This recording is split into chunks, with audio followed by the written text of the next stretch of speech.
السلام علیکم ناظرین، آج کی کہانی لائن آف کنٹرول کے سمانی سیکٹر سے ہے، آزاد کشمیر سے ہے۔ اور یہ کہانی ایک نوجوان کی ہے جس نے اپنی بیوی کو طلاق دی، اور طلاق دینے کے بعد وہ لائن آف کنٹرول کراس کر گیا، جسے بھارتی فورسز نے جمعے کی شب جو ہے گرفتار کر لیا، اور اس وقت وہ بھارتی پولیس کے قبضے میں ہے۔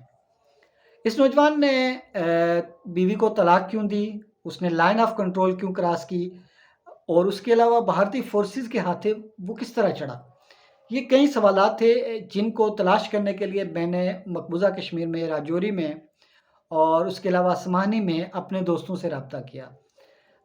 اور جو معلومات میرے پاس آئی ہیں ہوا یہ کہ نوجوان اپنی بیوی سے محبت کی شادی ہوئی تھی، شادی بہت اچھی چل رہی تھی، لیکن اچانک اس شادی میں کچھ دراڑ آئی۔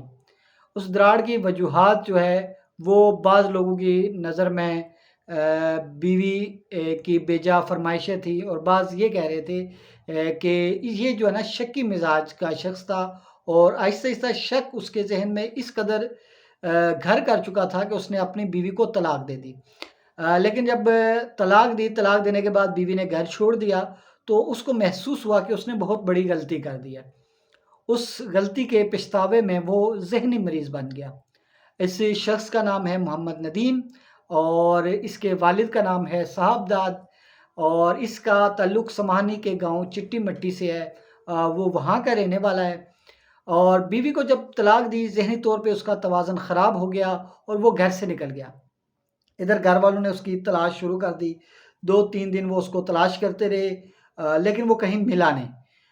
بالآخر انڈین ٹی وی چینلز پہ، سوشل میڈیا پہ ٹی وی چینلز کی رپورٹس اپلوڈ ہوئیں، اور انہیں پتہ چلا کہ اس کو راجوری میں جو وہاں کا نوشہرہ سیکٹر بنتا ہے، نوشہرہ سیکٹر میں بھارتی فورسز نے گرفتار کر لیا۔ تو جو راجوری کے صحافی ہیں ان کے مطابق جو فورسز نے ان کو موقف دیا، اس میں یہ کہنا ہے کہ انہوں نے جمعرات کی شب جو ہے ایک لائن آف کنٹرول پہ ایک شخص کو دیکھا جو بارڈر کراس کرنے کی کوشش کر رہا تھا۔ تو ان کی فورسز نے اس کو ٹریپ کیا، ٹریپ کرنے کے بعد اس کو گرفتار کیا۔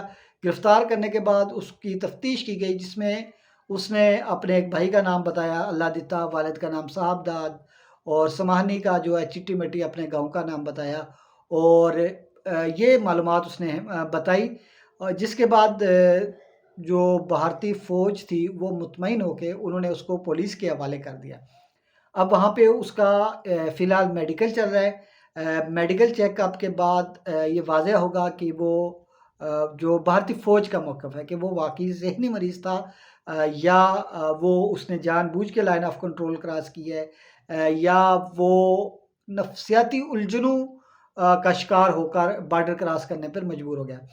ادھر جو سمانی میں لوگ ہیں ان کا بھی یہ کہنا ہے کہ وہ بیوی کو طلاق دینے کے بعد ذہنی مریض ہو گیا تھا، اور وہ مختلف قسم کی حرکتیں، پریشان، اور اسی طرح بازاروں میں پھرنا، گلیوں میں، پہاڑوں پہ پھرنا، اس طرح کی اس کی حالت تھی، جس کے بعد گھر والے کوشش کر رہے تھے کہ اس کا علاج کروایا جائے، لیکن ظاہر سی بات ہے کہ کوئی اتنی پاورفل فیملی نہیں تھی کہ جو اس کا علاج کروا سکتی تھی۔ خیر، وہ بہرحال کوشش کرتے تھے، اس سے پہلے بھی وہ متعدد بار غائب ہوا، پھر گھر آ گیا، تو ان کا بھی یہی تھا کہ شاید واپس آ جائے۔